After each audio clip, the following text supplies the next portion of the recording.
महाभारत में कई रहस्य छुपे हुए हैं। उन्हीं में से हम कुछ रहस्यों पर आज चर्चा करेंगे।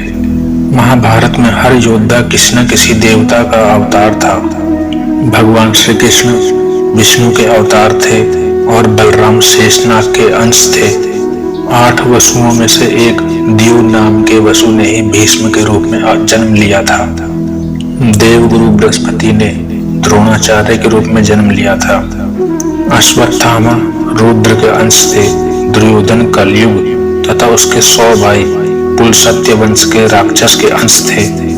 सूर्य देव के पुत्र कर्ण, इंद्र के पुत्र अर्जुन, पवन के पुत्र भीम, धर्मराज के पुत्र युधिष्ठिर और 2 अश्विनी कुमारों नासत्य और दस्त्र के पुत्र नकुल और सहदेव थे। कालनेमी राक्षस ने कंस के रूप में अवतार लिया था। महाभारत के सभी योद्धा कई विचित्र शक्तियों से संपन्न थे। सहदेव भविष्य में होने वाली हर घटना को पहले से ही जान लेते थे। बर्बरीक विश्व के सर्वश्रेष्ठ धनुर्धर थे।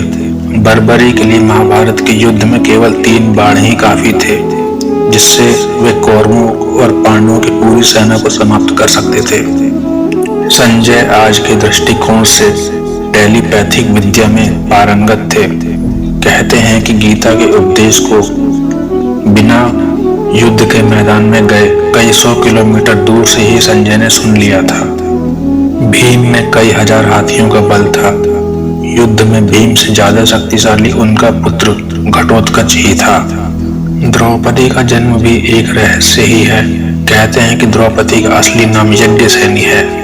यज्ञसेनी नाम इसलिए हुआ कि वह यज्ञ से उत्पन्न हुई थी। इसी तरह गौतम ऋषि के पुत्र सरद्वान और सरद्वान ऋषि के पुत्र कृपाचार्य का जन्म भी एक रहस्य ही है। कृपाचार्य की माता का नाम नामपदी था। नामपदी एक देव कन्या थी। इंद्र ने सरद्वान को साधना से डिगाने के लिए नामपदी को भेजा था।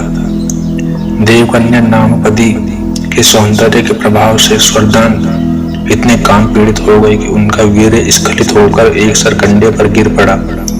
वह सरकंडा 2 भागों में विभक्त हो गया, जिसमें से एक भाग से कृप नामक बालक उत्पन्न हुआ और दूसरे भाग से कृपी नामक कन्या उत्पन्न हुई। यह कृप ही आगे चलकर कृपाचार्य कहलाए।